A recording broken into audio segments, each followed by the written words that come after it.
Hay muchos temas, por eso me da mucho gusto saludar a los maestros, ya llegaron ambos. El maestro Paco Cruz, más de 47 años en el periodismo, autor de una larga lista de libros, libros como Las Damas del Poder y García Luna, El Señor de la Muerte, sus más recientes libros, y libros de referencia como Tierra Narca y La Guerra que nos ocultan, que está a punto de cumplir 10 años. Y saludo también al maestro Jaime Hernández, décadas como corresponsal mexicano en el extranjero, corresponsal de guerra, fundador y conductor de su espacio en YouTube No Apto para Cínicos, que hay que respaldar de lunes a viernes de 1 a 3 de la tarde, tiempo de la Ciudad de México, ahí dando la batalla con Hildy, su compañera de vida, en No Apto para Cínicos, en donde también pedimos los likes, pedimos las suscripciones y pedimos el apoyo económico.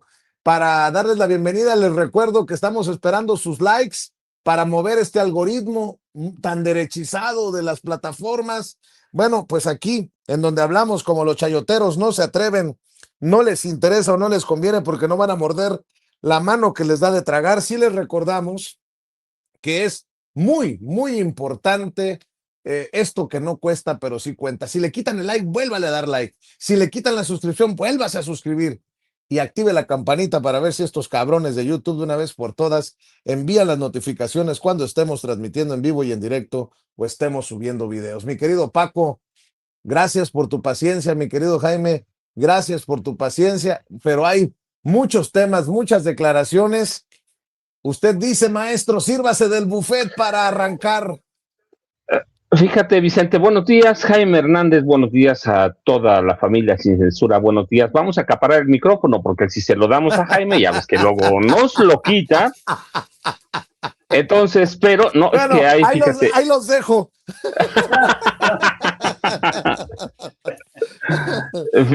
No, fíjate, voy a tocar primero rapidísimo, son 3 temas que valen la pena. Primero, y es algo que tú insistes mucho, ¿por qué las entrevistas de los funcionarios de gobierno son a la vieja prensa? ¿Sí? Aunque tú los nombres, yo los nombro de como me acuerdo, como me salen. Primero, Marcelo Ebrard Casaubon, ¿sí? Omar García Harfuch, Roberto Velasco, Ricardo Monreal Ávila, la misma Luisa María Calderón Hinojosa. ¿Por qué?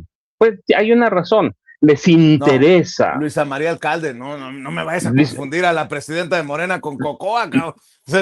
Luisa María Alcalde Luján. Luisa María Alcalde Luján, la presidenta Morena. Todos. ¿Por qué les interesa la vieja prensa, Vicente? Bueno, primero yo lo he dicho porque no entendieron al presidente López Obrador, pero segundo, les urge que los legitime la vieja prensa. Ellos se van a sentir, son sus iguales, punto. Así, yo lo digo con todas las palabras en mayúsculas. Les interesa que los legitimen sus iguales, se sienten bien ante ellos. Sí, lo que desconocen o sí saben, pero le hacen al cuento, es que esos viejos periodistas, el día que puedan, por unas monedas, porque esa es la historia, no lo estoy hablando de adivinando, esa es la historia. Esos viejos periodistas, el día que tengan unas monedas, les van a dar unas patadas en sálvase a la parte y los van a traicionar. Pero a estos funcionarios les urge que la vieja prensa los legitime. Entre ellos se sienten entre sus iguales. Así, punto. No tengo, a mí no me interesa, yo no hago entrevistas, yo no hago nada, yo hago libros y estamos aquí, pero hago análisis. Y lo que he visto después de que se fue el presidente López Obrador es eso. Luisa María Alcalde Luján, a Ricardo Monreal, al que tú pongas, Vicente, yo te decía Omar García Harfuch, Roberto Velasco, que tú dices, le he pedido las entrevistas cuántas veces y a dónde va. Va con los Ciro, con los López Dóriga. ¿Por qué? Porque quiere que lo legitimen. Porque quiere que Uresti los legitime, que Ciro los legitime, que los viejos intelectuales, Enrique Krause, esos viejos intelectuales los legitimen, aquellos que recibieron dinero de los gobiernos priistas y panistas, que se hicieron millonarios y que trabajan en medios, que se hicieron millonarios, lo mismo, lo que tú quieras, ¿va? Son ellos mismos. Así lo digo con esas palabras, Vicente. Por eso les urge ir con ellos, por eso se apuntan para darle las exclusivas, porque solamente están convencidos que esos medios son influyentes, no han entendido lo que pasó en el 18, no entienden lo que pasó en el 24. Y qué bueno que no lo entiendan, pero el día que esos viejos periodistas reciban una lana de más de alguien más, les van a dar una patada en las nalgas. Y van a descubrir que esos medios, el presidente López Obrador lo hizo muy a tiempo y entendió la comunicación y ¿qué hizo? Yo voy a decir con una palabra o con dos, son 3 benditas redes sociales. Pero no entienden, así que ahí lo dejamos, porque para mí, de Luisa María Alcalde Luján a Omar García Harfuch y Marcelo Ebrard o Monreal, son iguales a los viejos periodistas, son los mismos, se sienten bien ante ellos, se sienten identificados. Hasta ahí, porque hay muchos temas. Luego lo otro, mira que sí hay que insistir, con el Comité para Combatir las Desapariciones Forzadas de la ONU, lo voy a decir, lo que hace el comité es extrapolar cifras, números. Ahora, ¿es válido? Sí. La extrapolación es un método científico, si se hace bien. Pero aún haciéndolo bien, la extrapolación no es infalible, comete muchos errores, muchos en el camino. Eso está demostrado, porque además la extrapolación se usa más para las ciencias empíricas. Química, geografía, economía, biología, a donde hay prueba y error. Si tú haces la extrapolación bien, lo que haces es encontrar lo que está pasando. Pero lo que hicieron estos tipos, y yo te lo puedo decir, pues yo hago mucha extrapolación para evitar problemas, hago extrapolación, pero luego hago trabajo de campo. Y lo que estos tipos del comité hicieron, bueno, vinieron a trabajar entre 2007, ¿no? 2009 y todo el gobierno de Peña, hasta 2019. Lo que hacen es tomar todas las cifras, ya dijimos ayer, de 4 estados. Y luego lo que hicieron fue ratificar esas cifras con los viejos informantes, académicos y todo eso, porque confían en ellos. Y estos viejos informantes les dijeron lo mismo que les dijeron hace años. Les dijeron, ¿sabes qué? Morena está de la fregada. López Obrador, la desaparición forzada fue una locura. Y con Claudia Sheinbaum Pardo, y lo que les dijo el gobierno de la 4T no lo tomaron en cuenta, literalmente lo rompieron y lo tiraron a la basura. Así que lo que sacaron con esta extrapolación fue que el país está peor que como estaba en los gobiernos de Felipe Calderón y de Enrique Peña Nieto. Esa es, yo la hago cada que voy a escribir un libro, lo hago. Por ejemplo, te voy a decir, ¿por qué encontraron menos desaparecidos con Calderón, como decía Ricardo Anaya?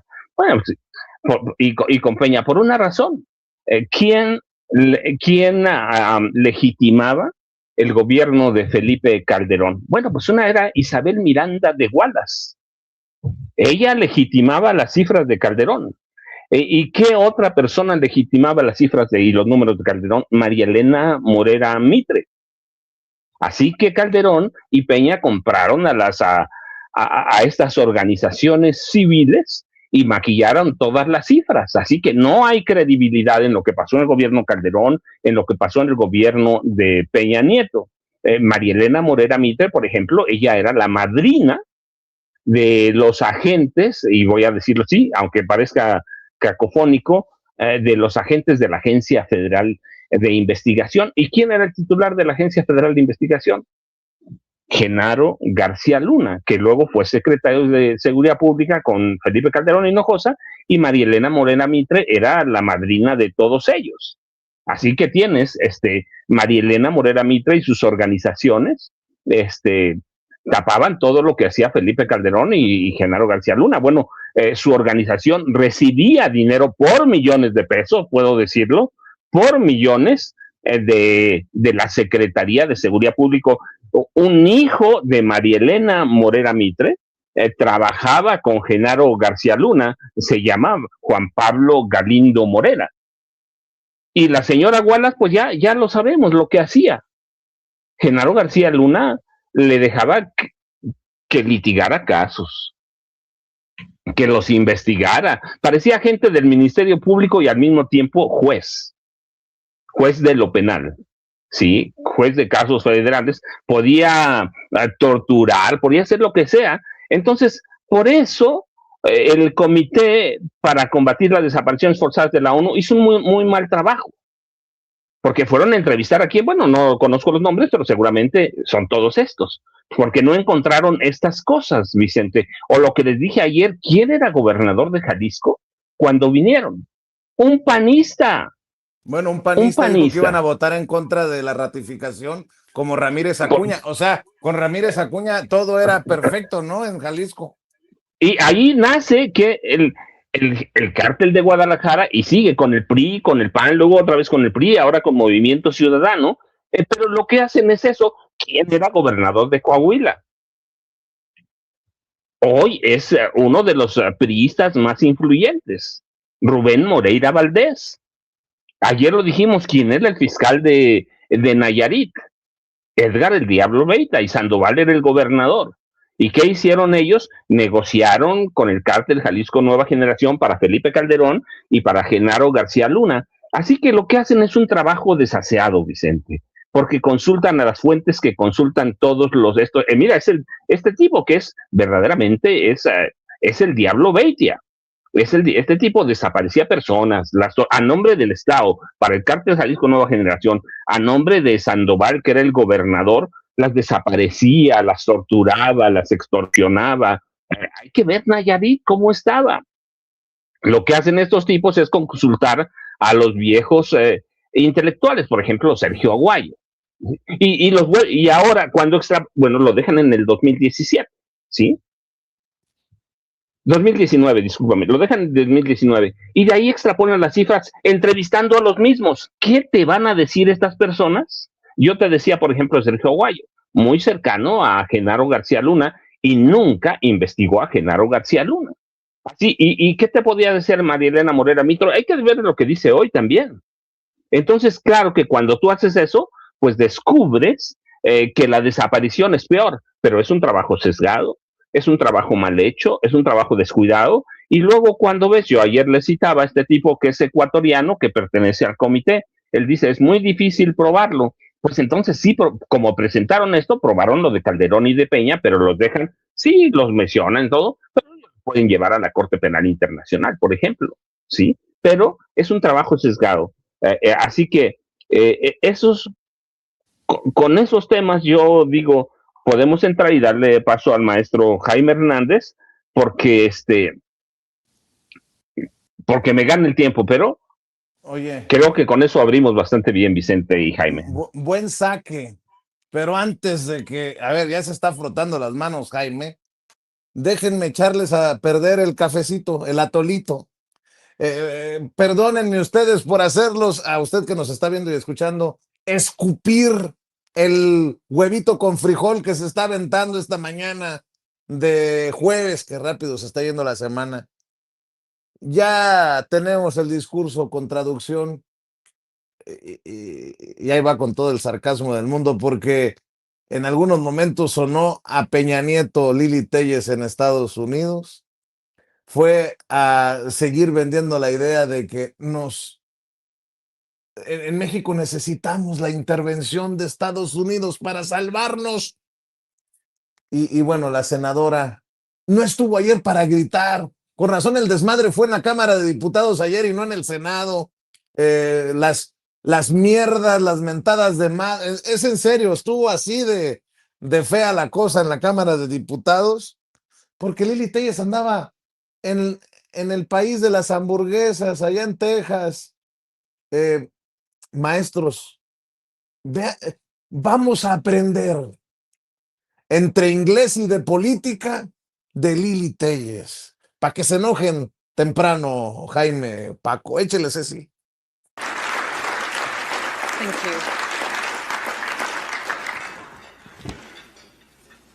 Thank you.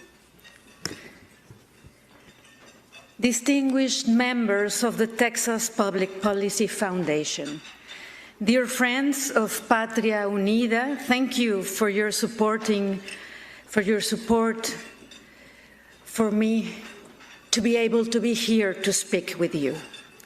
Ladies and gentlemen, I warned that Mexico was drifting away from the free world and sliding into a new and dangerous kind of regime, one in which socialism, corruption, and cartels merge into a single power structure.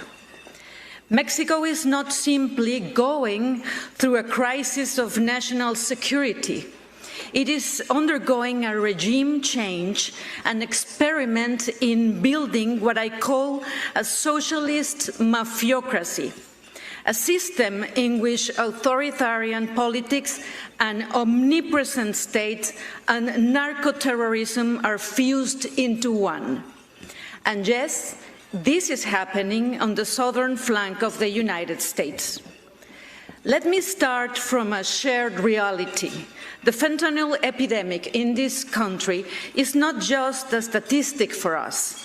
The same structures that flood American streets with drugs are the ones that turn Mexican towns into war zones. The chain is one and the same. Armed terrorist groups, corrupt politicians and officials, transnational networks, and finally, devastated families on both sides of the border. One of the clearest examples of this hemispheric threat is the Jalisco New Generation Cartel, led until recently by Nemesio Ceguera Cervantes, known as El Mencho. This organization evolved from a drug trafficking group into a multinational enterprise of terror and a parallel authority in Mexico. It not only managed global supply chains of fentanyl and other drugs, it also acts as a de facto authority in many regions of Mexico. Cartels like these decide who can run for office, who can open a business, and even who is allowed to live in a given town. They collect taxes through extortion, they control strategic routes, and they maintain militias prepared to conquer and defend territories. But they are not invincible. On February of this year, El Mencho was finally killed by the Mexican military in an operation in Jalisco supported by the United States intelligence that helped pinpoint his exact location. He is dead, but his cartel's operation is still thriving in alliance with Morena's government. It is impossible not to ask why, after so many years of suffering, violence inflicted by this cartel, did the Mexican authorities finally decide to go after him, only when President Trump put sustained pressure on our government? The answer is simple. It was never a question of capacity. It was always a question of political will. The problem has never been the Mexican military. The problem has been the Mexican commander-in-chief, the president, who does not want to give the order to dismantle the cartels. That is why when Mexicans are asked about the idea of a United States military intervention on our soil to eliminate the cartels, most reject it. But at the same time, an overwhelming majority support close, robust cooperation between our countries to defeat this common enemy. A ver, We hasta aquí Mexicans se, are hasta patriots. aquí We se, want to fight and win. con mucho respeto voy a decir, políticamente hablando, si en español es insoportable, en inglés es... Mi querido Jaime, mi querido Paco, si esto no es solicitar o reconocer la necesidad de una intervención militar en México, ¿qué hijos de la chingada acabamos de escuchar? Hoy ando muy enojado, no sé qué me pasa, pero ando mecha corta. Dice Lili Telles, besando, perdón, tirándole la alfombra roja a Donald Trump, que la eliminación del Mencho fue porque se enojó Trump y porque lo ordenó Trump. ¿Qué es esto, pues? Muchos dicen, no la pongas. Claro que la tenemos que poner. Pues sí, parece más una legisladora republicana que una legisladora mexicana. Acabo de decir que guardaba una ligera esperanza de que el PRI y el PAN votaran en bloque, en unidad, para respaldar la ratificación de Roberto Velasco como canciller, pero pues con estas cosas se da uno cuenta que los intereses del PRI y del PAN en estos momentos están más allá de las fronteras. Y luego Lili Telles, esto está pasando en la frontera, ¿eh? Asústense, cabrones.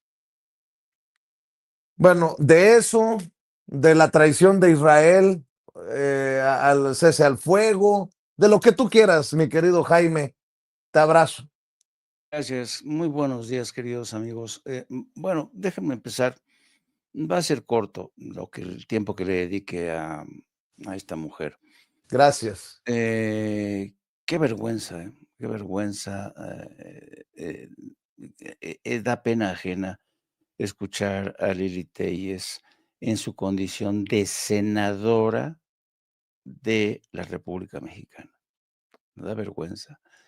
Yo creo que con esta intervención en Texas ante uno de los movimientos ultraconservadores, Lili Telles confirma que nunca, nunca desaprovecha la oportunidad para autodenigrarse a sí misma.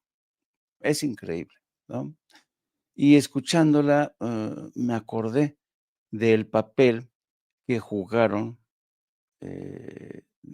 del abyecto papel que jugaron sobre todo mujeres colaboracionistas durante la Segunda Guerra Mundial, cuando algunas mujeres por unas monedas, por un trozo de carne, por un trozo, una barra de chocolate, colaboraban con el ejército alemán, con el ejército nazi, para denunciar, para delatar a sus connacionales. Ese colaboracionismo de aquel entonces se replica hoy en México. Es una forma de prostituirse, de entregarse a la suerte y a los designios del enemigo.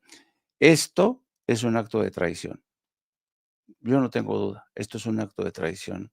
Traición a la patria. Traición a la patria. Y otra cosa, porque ayer presentaste el video en el que ella se estaba esmerando en pulir su discurso que iba a dictar, y ella decía ya, de antemano decía, esto no es ir en contra de México, esto no es ir a hablar en contra de México. Pero, ¿qué es lo que acabamos de ver? Eso es una alta traición, ¿no? Y luego, tiene dificultades o intenta, hacerle el caldo gordo a Donald Trump, un poco diciendo que si el gobierno de México, el ejército mexicano, aceptó, entregar o ejecutar al Mencho, fue porque Donald Trump así lo decidió. Y esto, es atenta, por eso es un acto de alta traición, atenta contra la credibilidad de una de las instituciones que goza en México del más elevado índice de aceptación. Me refiero al ejército mexicano.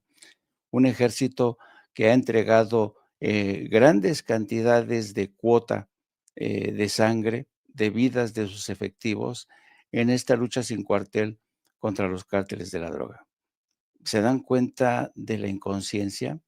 ¿Se dan cuenta de la desvergüenza de esta mujer entregada a los intereses de Estados Unidos, de Ricardo Salinas Pliego, entregada a los intereses de los enemigos de México?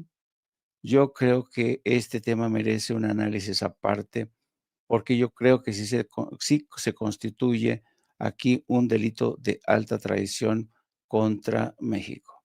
Bueno, y en otro frente, voy a dar un rápido reporte resumen de lo que está ocurriendo, de lo que ha ocurrido.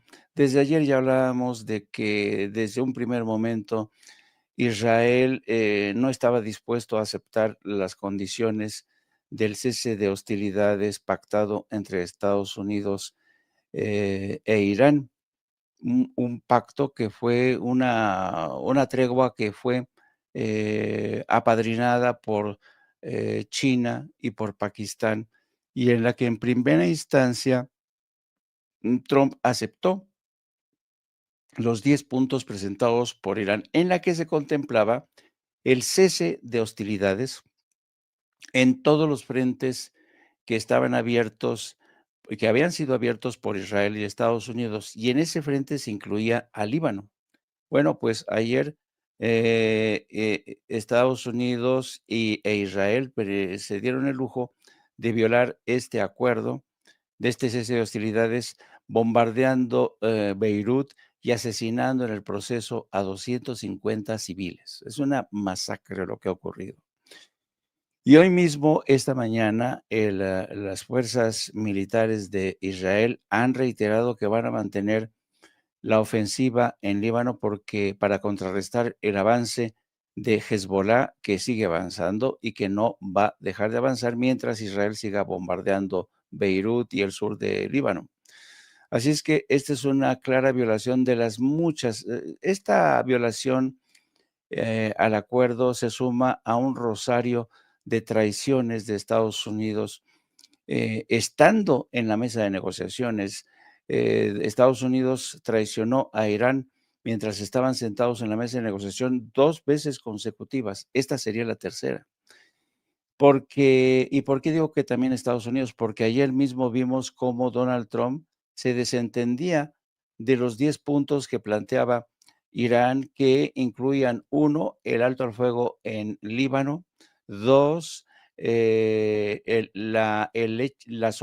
reconocer la soberanía de Irán sobre el estrecho de Hormuz, el control de Irán sobre el estrecho de Hormuz, que les permitiría cobrar un peaje de $2 millones por cada buque que cruzara por esas aguas. Y además prometía levantar las sanciones, prometía permitir que Irán prosiguiera con su programa de enriquecimiento de uranio. ¿Por qué? Porque no tiene derecho Israel ni Estados Unidos a prohibirle a Irán este proceso, cuando Irán desde hace ya más de medio siglo dispone de capacidades nucleares, tiene aproximadamente entre 90 y 100 cabezas nucleares. Este programa nuclear de iraní se desarrolló desde hace mucho tiempo bajo la presidencia de John F. Kennedy. Menachem Begin le pidió a Estados Unidos que colaborara. John F. Kennedy se negó porque conocía a los sionistas. ¿Y qué es lo que ocurrió? Israel conspiró con algunos elementos de la CIA y entre ambos asesinaron a John F. Kennedy. Esto está documentado. Y ayer mismo sacó la reportera Maggie Haberman, que es una de las periodistas más talentosas del New York Times, junto con otro colega, un libro en el que detallan la forma en que se decidió que Estados Unidos entrara en guerra con Israel. Según detalla Maggie Haberman, llegó Benjamín Netanyahu acompañado por un grupo de inteligencia del Mossad, y entre todos ellos le hicieron una presentación en video con estadísticas, y le dijeron que la operación para derrotar definitivamente a Irán pasaba primero por un ataque masivo, bombardeos, que seguirían por un levantamiento espontáneo de los adversarios de los mulás. Se propiciaría un cambio de régimen, y con eso ya prácticamente en cuestión de una semana conseguirían mandar a otra vida no solamente al régimen o al gobierno que nació de la revolución del 79 en Irán, sino que se podían poner a una persona que fuera más abierta, más amigable con Israel y Estados Unidos. Se mencionaba el nombre del hijo del Shah Reza Pahlavi, que nunca ha estado en Irán, que no tiene adeptos dentro del país. En fin, le vendieron esta fantasía. Y después de esta presentación, la mayoría de la gente que rodea a Trump, que le tiene pavor, John Ratcliffe, que es el director de la CIA, le dijo: señor, esto yo no veo nada claro, nos vinieron a vender humo, esto es lo que hace el Mossad, nunca llega con planes concretos que haya una certeza de que se van a cumplir. Y todo el mundo le dije, incluso J.D. Vance, que fue el que más se opuso, porque dijo, esto nos va a arrastrar un conflicto, porque yo sí creo que la respuesta de Irán va a ser devastadora. Y le dice J.D. Vance al presidente, yo es lo que pienso, pero si tú quieres, yo te apoyo. O sea, todos y cada uno de los integrantes del gabinete de Donald Trump se bajaron los pantalones y permitieron que Donald Trump, en su arrogancia y sobre todo empujado por Benjamín Netanyahu, iniciara un conflicto que tiene ahora en una encrucijada a Donald Trump. No sabe cómo salir del atolladero. Benjamín Netanyahu no acepta este acuerdo, lo sigue boicoteando, lo sigue dinamitando, y yo no tengo la certeza de que esta tregua va a llegar viva hasta el próximo sábado, cuando se supone que llega la delegación de Estados Unidos encabezada por J.D. Vance y que incluye, ojo, a Jared Kushner, el yerno de Trump, y al Steve Witkoff, un experto en negocios inmobiliarios, otro gran amigo de Trump que no tiene ninguna experiencia en diplomacia, nada, van a llegar todos ellos. Y ya se sabe que tanto Witkoff como Jared Kushner responden sobre todo a los intereses del gobierno sionista. Así es que en esas estamos. Y lo que tú mencionabas por adelantado, tras la ola de condena de los ataques que ha protagonizado Israel y sobre todo la decisión de Estados Unidos de atacar Irán, fue condenada por el Vaticano, por el Papa León XIV, y esta decisión encabritó al Pentágono y a la Casa Blanca. Y ayer mismo el Pentágono, fíjate nada más, el Pentágono, ni siquiera el Departamento de Estado, el Pentágono convocó al representante del Vaticano en Washington y para darle una regañina y decirle que Estados Unidos tiene el poder de hacer lo que se le pegue la gana, lo que se le pegue la gana, así es que la iglesia no tiene que meter sus narices, así es que esto es un acto sin precedentes, que el Pentágono y no el Departamento de Estado deciden para decirte, tú métete en sus asuntos, nosotros tenemos todo el derecho del mundo a cometer genocidio, a atentar contra barrios residenciales, a hacer lo que se nos pegue la gana, y tú te callas el hocico. Así es que esto demuestra hasta qué punto el gobierno de Donald Trump está compuesto por una serie de fascistas, neofascistas, y que responden al mandato de un hombre que está enfermo de poder, es un enfermo mental, y todos ellos responden, se arrodillan ante este loco que está dispuesto a incendiar el planeta. Por cierto, también malas noticias para Ricardo Salinas Pliego. El Tribunal Electoral desechó una denuncia. Ya ven que ha querido bajar un spot que circula Morena con la imagen de Ricardo Salinas Pliego. Pobrecito, dice que están usando su imagen por razones políticas. Y bueno, pues ya el tribunal le dijo, bájale 2 yemitas a tu chocomil. Y bueno, pues ha de estar echando chispas Ricardo Salinas Pliego. El que estaba echando chispas anoche era yo, nada más por no dejar, Paco, para escucharte en segunda vuelta. Circula este video de una influencer. Es cuando dices tú, no mames, ¿para qué quieres el poder que te da tener una audiencia? En el caso de la audiencia diferente, inteligente, de Sin Censura, es muy diferente porque nos exige más y mejores contenidos. Pero este influencer, por allá en Yucatán, ¿cómo se llama este influencer? Elisa La Yuca. Ella solita sube un video espantando flamencos o flamencos, estas aves hermosas, bellas, Bueno, se metió a una área protegida y esta creadora de contenido hasta se burla. Ojalá, son flamingos, ¿no? Sí. Ojalá que la autoridad imponga la sanción con toda la severidad para que no haya pendejos como Vicente Serrano con su telefonito y su tripié metiéndose donde no debe.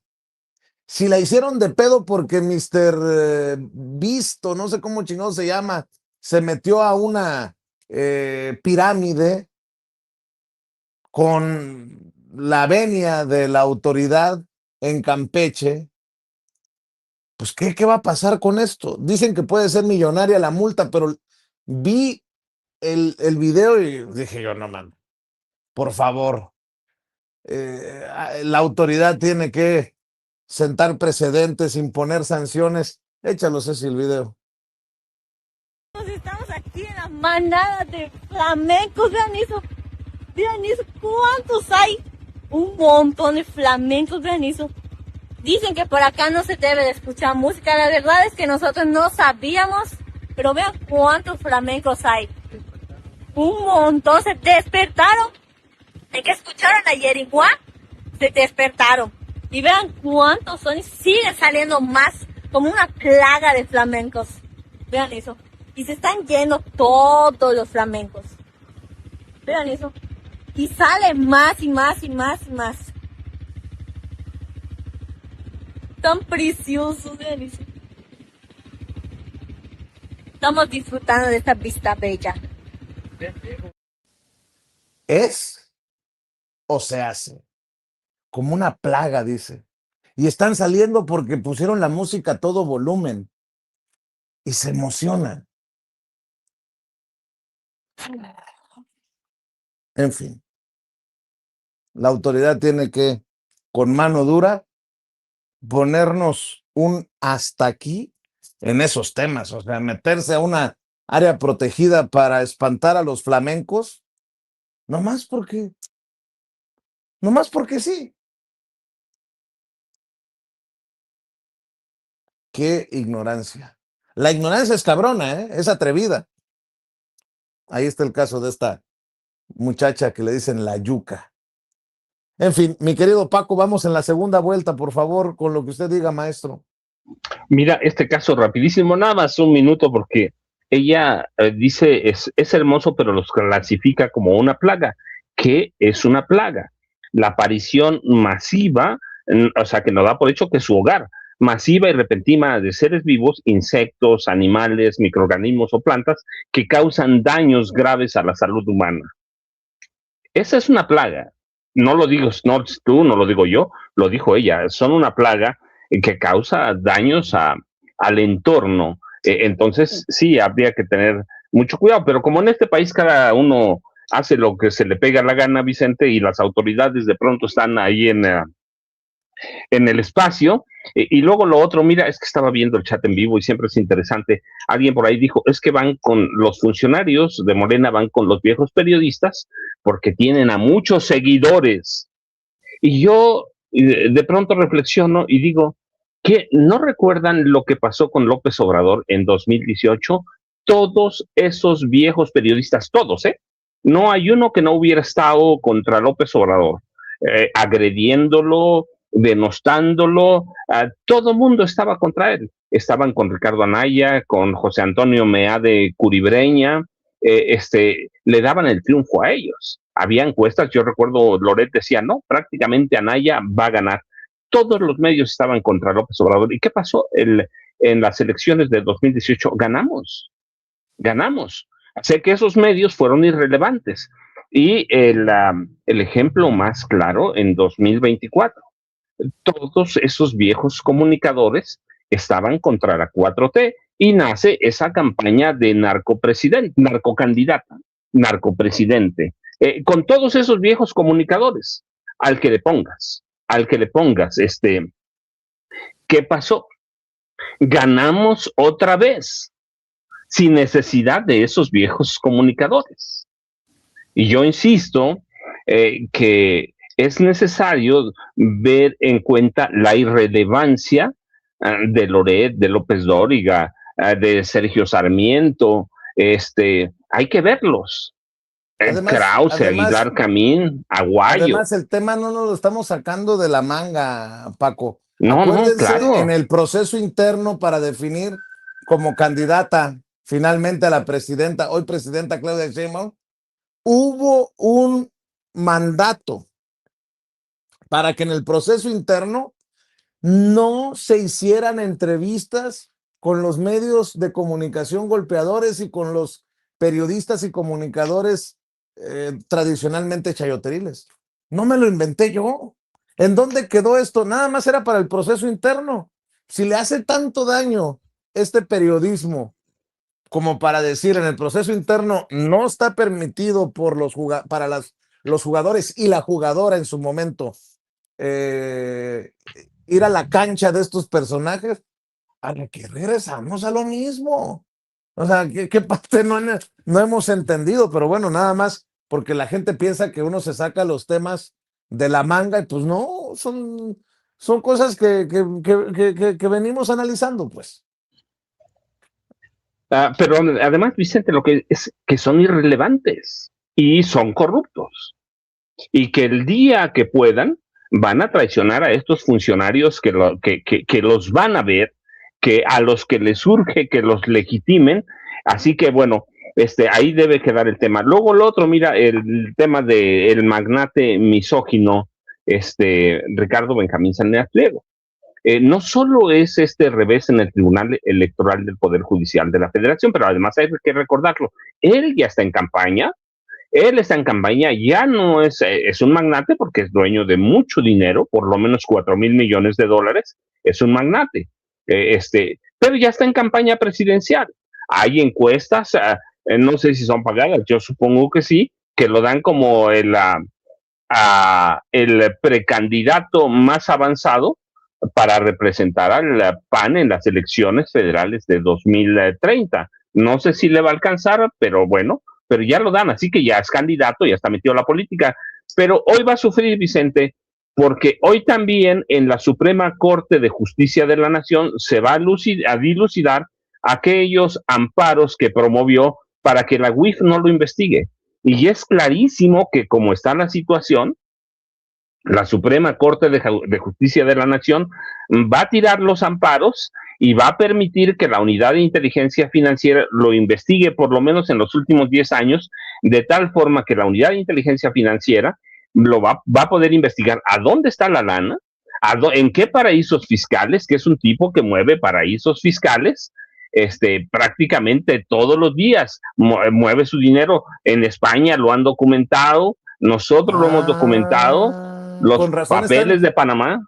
Con razón, Ricardo Rafael, Sergio Sarmiento, Manuel López San Martín andan tan enojados por esta decisión de la Suprema que le abre las puertas a la Unidad de Inteligencia Financiera para continuar con la lucha contra el lavado de dinero. Ahora lo entendemos todo, Paco. Sí, mira, Vicente, si alguien sabe lavar dinero en este país, y moverlo a través de los paraísos fiscales, es Ricardo Benjamín Salinas Pliego. ¿En cuántas ocasiones lo han encontrado en esas investigaciones que hacen grupos de periodistas internacionales? Y para empezar, los de Panamá lo han encontrado, en España lo han dicho, ha creado empresas fantasma en España para triangular dinero y evadir impuestos en México. Así que hay que tener cuidado, pero hay que tenerlo en cuenta. Por eso dices tú, por eso esas campañas, por eso es interesante Ricardo Salinas Pliego, y porque finalmente sí está avanzado como precandidato por lo menos, o aspirante a la candidatura presidencial del PAN, y lo están tratando de colocar ahí, Vicente. Hay que ver cómo lo que dicen todos sus seguidores y sus títeres ahí en TV Azteca, que por cierto hicieron cambios que no hay que pasar por alto. Fusionaron los noticieros de todo porque está en una crisis enorme. Así que Ricardo Salinas Pliego, nos guste o no, va a ser noticia por un buen rato, Vicente y Jaime. Mi querido Jaime, ¿con qué vas tú en la segunda vuelta? En la segunda vuelta, déjenme hincarle al diente al tema de Roberto Velasco. Yo creo que es importante hablar de Roberto Velasco, que ayer fue ratificado en el Senado como nuevo secretario de Relaciones Exteriores. Hace exactamente por ahí de hace 13 años, Roberto Velasco, que tiene 38 años, se graduaba como licenciado en Derecho por la Universidad Iberoamericana. Posteriormente hizo estudios de Administración Pública en la Universidad de Chicago. Y desde entonces ha tenido una meteórica carrera. En menos de 10 años ha escalado distintas posiciones, ha trabajado entre otras entidades con el gobierno de la Ciudad de México, donde gestionaba el departamento, creo que de Economía. Y cuando llega a Relaciones Exteriores de la mano de Marcelo Ebrard, se convierte en el portavoz y de ser portavoz de la Cancillería mexicana, sin ser de la carrera diplomática, escala posiciones hasta convertirse en director para América del Norte y hoy es el flamante canciller mexicano. ¿Por qué menciono esto? Porque yo no tengo nada en contra de la juventud, creo incluso que es un mérito y hay que darle paso a las nuevas generaciones. La pregunta es, ¿hasta qué punto darle la oportunidad a un chico de 38 años que todo el mundo habla maravillas de él, lo presentan como el chico maravilla, que ha pasado a formar parte de este grupo de confianza de Claudia Sheinbaum, participando en negociaciones complicadas en materia de seguridad, en materia de economía, desde la Cancillería mexicana ante Estados Unidos? La pregunta es, ¿realmente Roberto Velasco puede llenar los zapatos de otros cancilleres mexicanos? Hablo de los buenos cancilleres, hablo de los cancilleres como el padre, el don Jorge Castañeda, el padre del alcoholizado Jorge Castañeda Jr. Ha habido grandes cancilleres mexicanos. La pregunta, Roberto Velasco, ¿está a la altura de las circunstancias? ¿Y por qué traigo también a cuento esto? Porque apenas ayer, en un artículo publicado en El País por Viri Ríos califica al actual gobierno de México, particularmente a Relaciones Exteriores, como un grupo de timoratos y acobardados que casi siempre se achican frente a Estados Unidos.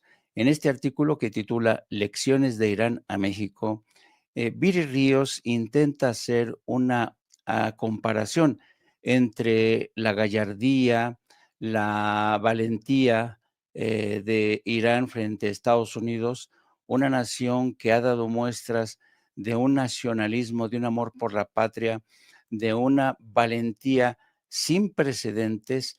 Viri Ríos hace una comparación de Irán frente a México y se pregunta, ¿por qué no somos más como Irán? ¿Por qué hasta ahora México se ha achicado, ha cedido todo frente a Estados Unidos, frente a un Donald Trump que nos ha hecho de todo? Nos ha obligado a controlar la migración, nos ha amenazado con aranceles, ha maltratado a políticos mexicanos, y hasta qué punto, y aquí me pregunto yo, hasta qué punto esta comparación de Viri Ríos de Irán con México es justa. Yo digo que no se puede comparar el caso de México con Irán. México, su proximidad geográfica con Estados Unidos, el hecho de que México y Estados Unidos, lo he dicho no una, sino muchas veces, sean como dos hermanos siameses.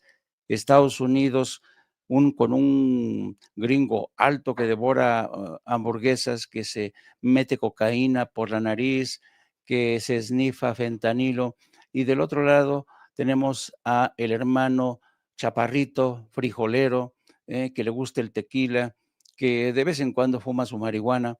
Esos son dos hermanos siameses a los que es difícil de separar porque hoy comparten múltiples partes de su organismo, el cerebro, los pulmones, el estómago. Hablo, por supuesto, en sentido figurado, porque México y Estados Unidos comparten la seguridad fronteriza, comparten muchísimos programas en materia de lucha contra el narco, comparten también muchos tratados comerciales, aguas, planes de seguridad y contención con el Comando Norte, comparten pues una larga tradición de desencuentros, no siempre fáciles de resolver. México y Estados Unidos están condenados a entenderse y es difícil imaginar que México podría plantar cara frente a Estados Unidos en primer lugar, porque no tenemos un ejército que tenga vocación de invadir a otros, no tenemos el sistema militar de misiles que ha tenido Irán, nos aplastaría Estados Unidos, ¿no?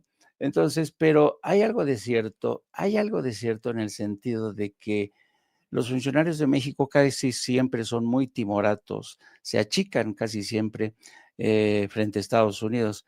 Y claro, también tenemos una prensa mexicana que le hace a cada rato el caldo gordo a Estados Unidos con vendidos, colaboracionistas, incluso políticos como Lili Telles, ¿no? Así es que yo creo que va a ser interesante ver qué papel desempeña Roberto Velasco. Yo espero equivocarme, espero que este muchacho de 38 años haga un papel, de verdad se lo deseo corazón, pero mucho me temo que carece de la experiencia y el empaque intelectual y político suficiente como para hacer frente al Coloso del Norte. Bueno, y en otro punto, quisiera también rápido un repaso a las declaraciones de ayer de la presidenta sobre el tema del fracking para explotar reservas de gas. Fíjense que como yo soy ya reportero viejo y me acuerdo muchísimo de un debate que ha tenido ya mucho tiempo, varias décadas, en Estados Unidos ha habido un movimiento muy importante contra el fracking, en el que se utilizan químicos para perforar y sobre todo romper piedras. Se utilizaban químicos que luego contaminaban el agua y hacían mucho daño. Entonces, siempre ha habido, yo creo que el punto culminante de la lucha antifracking en Estados Unidos coincidió en el 2011. ¿Se acuerdan de aquel movimiento de Wall Street, Occupy Wall Street? En la Plaza Zuccotti de Nueva York, que hubo un movimiento muy importante que hermanó la lucha contra Wall Street y por otro lado la lucha contra el fracking. Pero han pasado ya desde el 2011 y desde hace ya varias décadas nuevos estudios que sugieren que el fracking podría realizarse sin dañar precisamente yacimientos acuíferos, y eso es por lo que está apostando Claudia Sheinbaum para aumentar nuestras reservas y sobre todo para pues convertir esas reservas de gas en beneficio de todos nosotros. Yo creo que la presidenta ha dado explicaciones suficientes como para decir que esta práctica se podría dar en caso de que un grupo de científicos expertos digan que ya no se corre riesgo alguno, que hay nuevas tecnologías para explotar esos yacimientos de gas, porque he visto que últimamente en toda la prensa ya empiezan a lanzarse contra el fracking, porque claro, siguen un poco en el tono del fracking tal y como se conocía anteriormente, donde no había tecnología para explotar estos yacimientos. Yo creo que la presidenta tiene razón en explorar esta vía que sin contaminar, sin hacer daño a las reservas de acuíferos, puede ser exitosa. ¿Quién anda por ahí, ¿Quién anda por Nico, ahí, Jaime? Nico, Ah, mira, es mi lo despertaste con los gritos. es mi jalacables. Bueno, estoy bien consternado. Póngame en pantalla, Ceci. No solamente me bloqueó Pati Chapoy, sino que ahora puso sus comentarios en Twitter, o lo que era Twitter ahora X, protegidos. No puedo confirmar si es verdad o es meme lo que nos enviaron.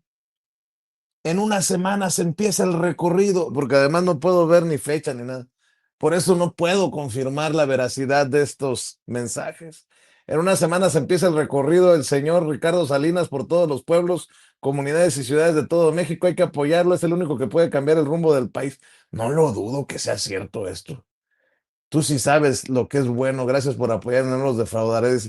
Yo creo que es un meme ese sí.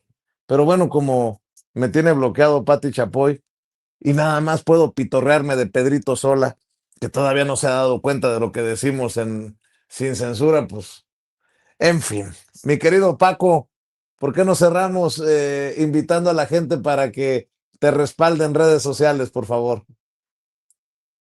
Más No te con un escucho. mensaje Ahí para... está. Ahí está. Vicente, Sí. con un mensaje rapidísimo para Pati Chapoy.